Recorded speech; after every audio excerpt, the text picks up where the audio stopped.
به نام خدا با عرض سلام و وقت بخیر خدمت دانشجویان گرامی.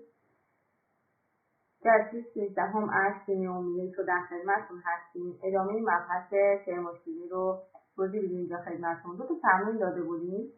تمرین اولی بود که گرمای ویژه نیکل 44 صدم جول بر گرم درجه سانتیگراده. اگر 50 جول گرما به یک نمونه این مقدار گرمی از نیکل در دمای این مقدار، حالا من دماها رو نمی‌فهمم ممیزی هستن، داده شود، دمای نهایی این نمونه چقدره؟ خب تمام اطلاعات رو من اینجا نوشتم.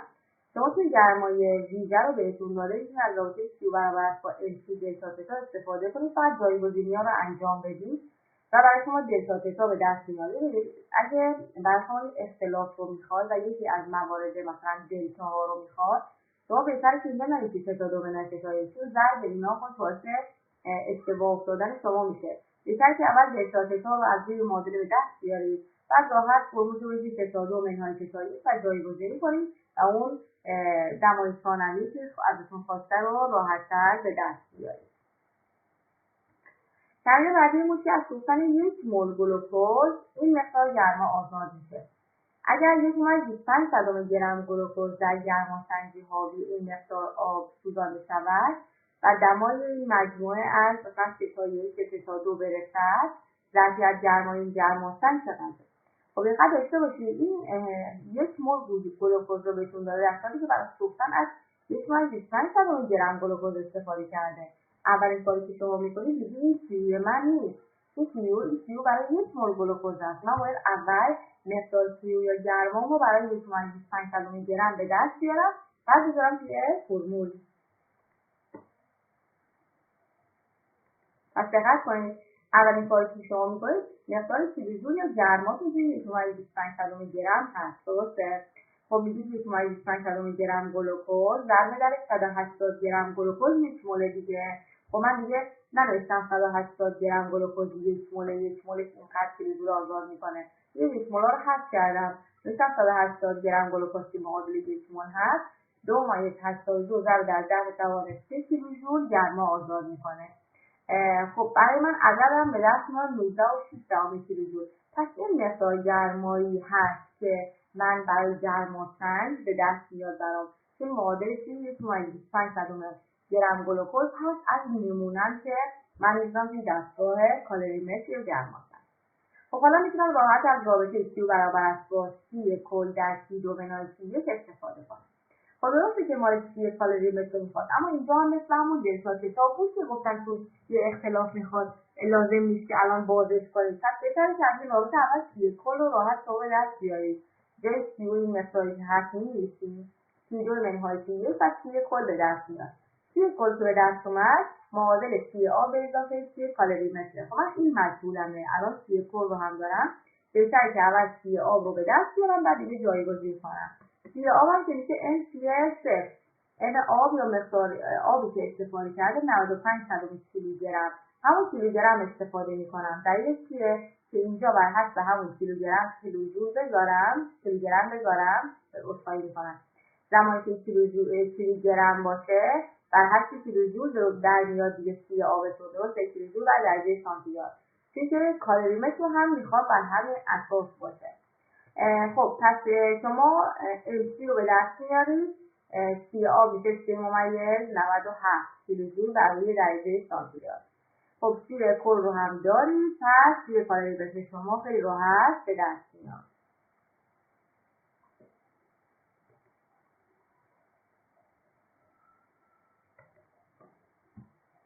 خب از اون مبحث که بگذاریم میریم سراغ معادله های گرماشیمیایی. گرمای لازم برای انجام یک واکنش در فشار ثابت یا سیستم باز رو بهش میگن آنتالپی یا گرمای واکنش. یا قبلا هم توی فلسفه علمی شیمی حالا گفتیم خدمتتون که گرمای لازم برای انجام یک واکنش در فشار ثابت رو بهش میگیم آنتالپی یا دلتا اچ، درسته؟ گروه معینی از مواد واکنش دهنده دارای آنتالپی کل یا اچ واکنش دهنده معینی هستند و فرآورده‌های مربوط به این مواد واکنش دهنده هم دارای آنتالپی کلی اچ فراورده معینی هستند. گرمای واکنش تفاوت بین دو آنتالپی در نتیجه با نماد دلتا اچ نشون داده میشه. خب می‌بینید نگاه کنید، شما اگه بخواید دیتاش رو از یه معادله به دست بیارید، کافیه که بگید فرآورده‌ها یه مقدار انرژی دارن با اسمشون داره، یه مقدار سطح انرژی دارن، واکنش دهنده‌ها یه مقدار سطح انرژی دارن، درسته؟ بنابراین اگه شما بخواید دیتا یا اختلاف سطح این دو تا رو به دست بیارید، کافیه که فرآورده‌ها رو منهای سطح انرژی واکنش دهنده‌ها بکنید. بر اساس دلتا اچ میتوان واکنش‌ها رو به دو دسته گرمازا یا گرمازی طبقه بندی کرد. البته اینا رو من کامل توضیح داده بودم خدمتتون، اما خب چون مورد نیازم هست الان مجبورم که مجدد این شیمی عمومی هم توضیح بدم خدمتتون. واکنش‌های گرمازا واکنش‌هایی که گرما آزاد می‌کنند. برای این واکنش‌ها آنتالپی فرآورده‌ها کمتر از آنتالپی واکنش دهنده‌ها. درسته؟ اینجا یه واکنش گرمازا رو براتون مثال زده، H2 به اضافه H2O میشه H2O. این واکنش کلا با انفجار همراه، این قدر گرمایی که آزاد میکنه زیادی که با انفجار همراه. بنابراین ما هیچ وقت نمیتونیم گاز هیدروژن و گاز O2 رو با هم تبدیل کنیم به آب. اگه این کار انجام بشه مثلا ما مشکل آب توی سرزمین کل جهان نداشتیم. تو این واکنش اگه انجام بشه، انفجار خیلی شدیدی انجام میشه. نگاه کنید منفی 285 تولیدن کیلوجول آزاد میکنه، یعنی این همه گرما آزاد میکنه براتون، ارزش هم منفیه. پس این واکنش چون زیاد گرما رو به سرعت زیادی انجام میشه، بنابراین انفجاری هست. خب این نمونه از واکنش‌های گرمازی یا واکنش‌های گرمازی هستن. خب واکنش‌های گرمازی هم که اونایی که گرما میگیرن تا واکنششون رو انجام بدن. برای این دو واکنش‌ها آنتالپی فرآورده‌ها بیشتر از آنتالپی مواد واکنش دهنده است. چون که گرما گرفته مواد واکنش دهنده، سطح انرژیش افزایش پیدا کرده. و دلتا اچ هم مثبته. برای مثال این واکنش مقابل که H2 به اضافه آی2 میدهد HR، این دلتا اچ مساوی 25 هست، یعنی این هر کیلوجول باید انرژی دریافت کنه که بتونه این واکنش رو انجام بده. این واکنش‌ها میگن واکنش‌های گرمازی. خب به سراغ قوانین مربوط به دلتا اچ. هنگامی که یک واکنش عکس شود، علامت دلتا اچ تغییر خواهد کرد. واکنشی که در جهت معینی گرمازی باشد در جهت عکس گرمازاست. درسته؟ خب این قوانین رو باید یاد بگیریم که حالا قانون حس رو بتونیم رعایت کنیم. قانون حس رو هم که اصلا میگه اطلاعات کافی در موردش دارید، خیلی هم زیاد نمونه سوال توی آخرین فصل اومده براش در قانون حس. خب ما اول قوانینش رو یاد بگیریم، بعد بریم سراغ چند تا موردی از قانون حس براتون حل کنیم. خب ببینید واکنش دلتا اچش مثبت 25 خورده‌ایه. درسته؟ حالا من این واکنش محسوس کنم، میگم HR میخوام تبدیل بشه به این دو تا ماده، دلتا اچ هم چی میشه؟ مثبت و منفی رو عوضی بشه، یعنی علامت دلتا اچ من تغییر میکنه. پس زمانی که شما واکنش رو معکوس میکنید مقدارش تغییر نمیکنه، فقط علامت دلتا اچتون اگه مثبت میشه منفی، اگه منفی میشه مثبت. خب مورد دوم اینه که اگر ضرایب مواد در یک معادله شیمیایی رو در ضریبی ضرب کنید، مقدار دلتا اچ باید در همان ضریب ضرب شود. برای مثال اگر معادله آخر در 2 ضرب شود، مقدار دلتا اچ باید 2 برابر بشه. نگاه کنید اگر همین معادله هست اینجا اچ آی در یک دوم H2 به اضافه دوم آی2، دلتا اچ من 25 خورده. درسته؟ اگر اینو من خودم کلا در 2 ضرب کنم، این دو میره به این یک دوم دیگه یک به یک میشه.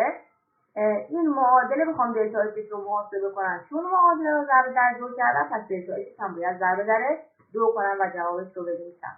به همین ترتیب ضرایب معادله و مقدار دلتا اچ رو میتوان در همان عدد تقسیم کرد. ممکنه ما یه واکنش داشته باشیم، ضرایب رو بیان تقسیم بر یه عددی بکنیم که بخوایم حالا مثلا کاری انجام بدیم. اگه ضریبم تقسیم شد، باید حتما حواستون باشه دلتا اچ هم مقدارش تقسیم بر همون عدد میشه. پس ضرب بشه ضرب میشه تو این مقدار دلتا اچ، اگه ماده اون تقسیم بشه اونم دلتا اچ اون در اون عدده تقسیم میشه.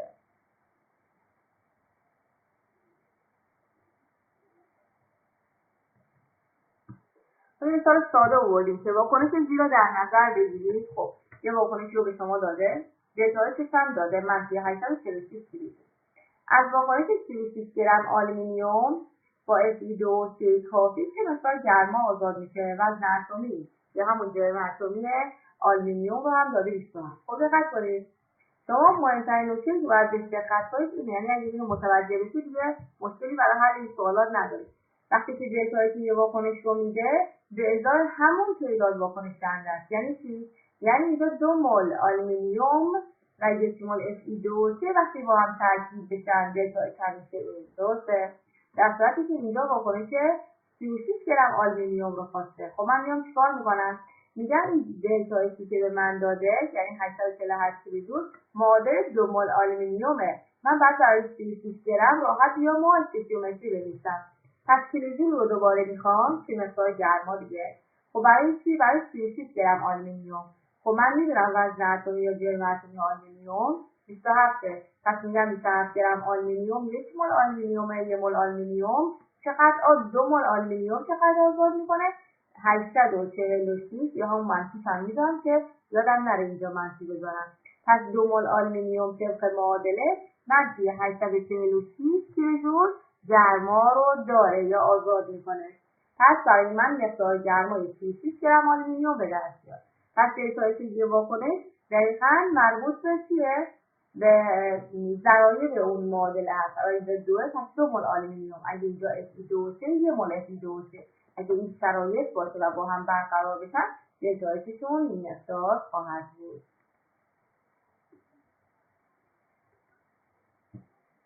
خب مثال بعدی این هست که از سوختن 1 گرم بنزن که همون C6H12 در اکسیژن این مقدار گرما آزاد شده و CO2 H2O به دست میاد. معادله واکنش اولا گفته نوشته و مقدار گرمای سوختن 1 مول C6H6 را محاسبه کنه. خب اول برم واکنش رو بنویسم.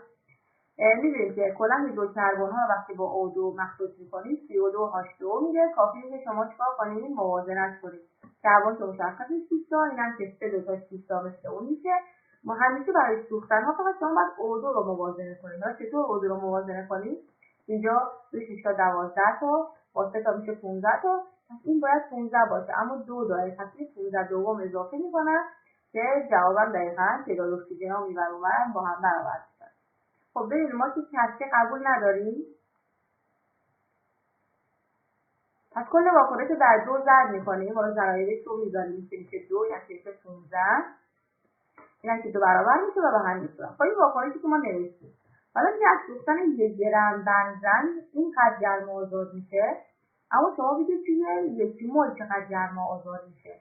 خب باز کیلوجول رو از من خواسته. من اینجا نوشتم توی 1 گرم اینقدر کیلوجول آزاد میشه.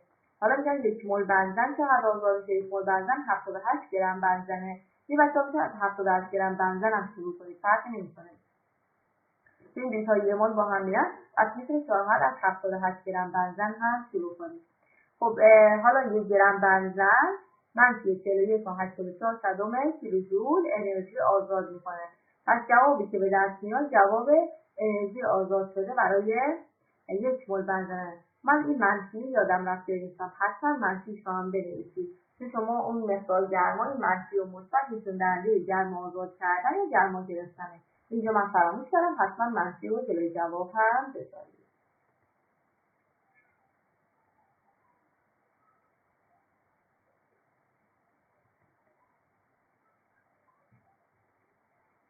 توی قسمت یه تمرین دادم خدمتتون. معادله گرما شیمیایی زیر مورد نظر است. حالا معادله رو دادم خدمتتون. دلتا اچ هم دادن. حالا گفتم که مقدار دلتا اچ برای تحلیل 1.5 کیلو گرم N2 چقدر است؟ با 125 کیلوجول گرما چند گرم NaOH تجزیه می‌شود. خب اینم سوال ساده دو تا متفاوت دادن که راحت بتونید از این دلتا اچ استفاده کنید و جوابش رو به دست بیارید. خب بریم سراغ قانون هست. گفتیم اینا رو توضیح دادیم در مورد اینکه دلتا اچ ها زمانی که واکنش شما تغییر کنید که تغییری میکنن. دلیلش این بود که ما بیایم قانون هست رو حل کنیم. درسته؟ خب قانون هست چی میگه؟ مجموع گرمای یک واکنش ثابت و مستقل از مکانیزم آن واکنش میباشد. به عبارت دیگر گرمای یک واکنش همیشه مقداری ثابت است. خواه واکنش در یک مرحله یا چند مرحله انجام گیرد. درسته؟ قانون به شما میگه شما گرمایی که آزاد میکنید توی واکنش یا گرمایی که میگیره اون واکنش رو انجام بشه کلاً ثابته. به این ربطی نداره که چند مرحله رو طی کنه. مهم اینه که در انتها اون گرمای ثابت هست. به عنوان مثال دلتا اچ یک اگه دلتا اچ 2 داشته باشیم شما میشه چیکار کنید؟ مثلا یه واکنش داشته باشید A به اضافه B میدهد آبی، و توی واکنش دیگه آبی به اضافه C میشه آبی C. اگه به شما دادن A به اضافه B به اضافه C میشه، شما کافیه در جمع اونا اون قسمت‌هایی رو که مشابه هستن، البته یکی تو واکنش دهنده یکی تو محصول. من یه بار اینو گفتم، یکی از بچه‌ها اومد مثلا یه ماده هر دو مثلا CO2 تولید می‌کرد، به جایی که بنویسه این CO2 به اضافه این CO2، چون هر دو طرف مثلا فراورده ها بود، اومد با هم خط می‌زد کلا. مثلا حواستون باشه برای خط زدن توی قانونه حتما یکی مال فراورده ها باشه، یکی مال واکنش دهنده ها باشه، نکنه هر دو یه طرف باشه. اگه هر دو یه طرف باشه تا بعد با هم جمع بشه بیاد روی واکنش اصلی. به این صورت تحصیل رو حذف می‌کنیم و می‌تونیم واکنش کلی رو بنویسیم. اگه واکنش کلی شما به دست اومد همونطوری که خودتون می‌خواستید، پس برای دیتا اکش باید جمع جبری این دو تا دیتا اکس رو با هم دیگه بنویسید. پس دیتایی که این واکنش کلیه در جمع اون دو تا دیتا اکس اولی و دومیه. خب اصلا کارنامه به چه درد می‌خوره که ما این کار انجام میدیم؟ بعضی از واکنش‌ها به عنوان من نمیتونم توی گرماسنجی یا مثال گرماسو به دست بیارم، مثلا نمیتونم این واکنش رو در شرایط عادی انجام بدم که بخوام گرماسو محاسبه کنم. پس برای که نمیتونم میام چند تا واکنش رو ترکیب میدن که در انتها وقتی جمع جبری بشه دیتا اونها دقیقاً بشه اون واکنشی که مورد نظرتونه. پس کارنامه‌نویس رو همینجوری به کار نمیبرن. کارنامه‌نویس برای این هست که شما از واکنش‌ها دیتایشون ندارید و نمیتونید به دست بیارید، پس این چند تا واکنش رو تعبیه میکنید، خودتون طراحی میکنید که اونا انجام بشن مثل مثلا جوری باشن که وقتی حذف میشن اون واکنشی به دست بیاد که شما لازم دارید. بنابراین اونها رو دیتایش‌هاش رو به دست میارن و از جمع جبری اون واکنشی که نمیشد دیتایشش رو به دست بیارید رو به این روش محاسبه میکنن. خب به عنوان مثال دیتایی که واکنش حالا C به اضافه 2 تا H2 میدهد 4. حالا جای C من نوشتم گرافیک هست و نمیتوان مستقیما اندازه‌گیری کرد. برای دیتایی که واکنش‌های Z را داریم که با استفاده از ها میتوان دیتایی که واکنش مکتوب رو به دست بیاریم. خب این من 3 تا معادله دارم، اما این معادله اصلی من میخوام دیتایی که به دست بیارم.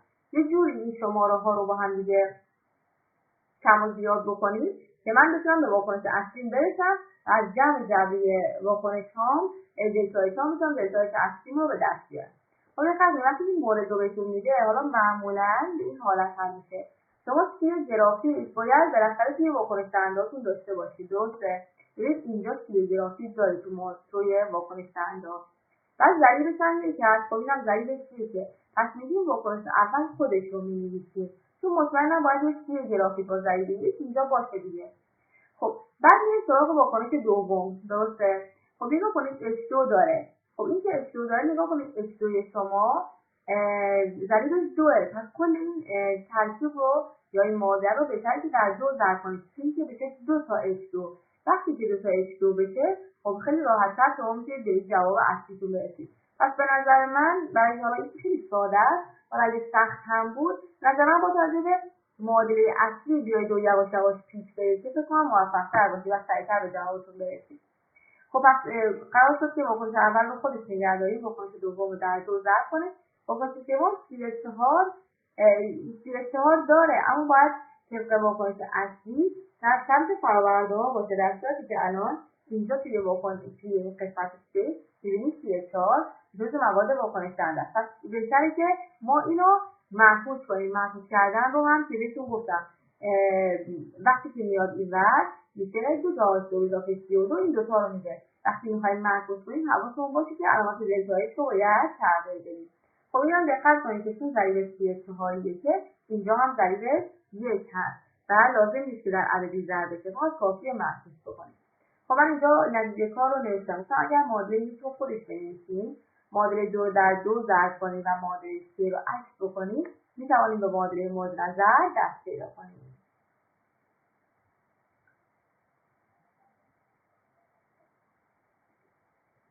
جوابش رو اینجا نوشتم. این معادله رو خودش نوشتم، پس دیتایش هم تغییر نمی‌کنه.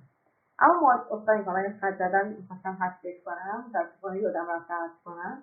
چیزی نیست، این باعث خط این مال خط خوردگیه. خب دومی رو گفتیم فقط در یک 2 ضرب کنیم. خب در یک 2 ضرب کردیم، پس دلتایش واکنشمون هم در یک 2 ضرب میشه. پس حواستون باشه برای دلتایش.